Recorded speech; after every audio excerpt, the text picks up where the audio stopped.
చక్కని సీతకి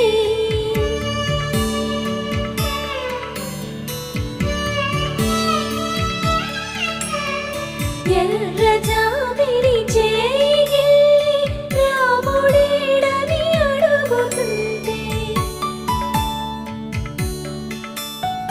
చూడలేదని పెదవి చెప్పే చెప్పలేమని కనులు చెప్పే నల్ల పూసై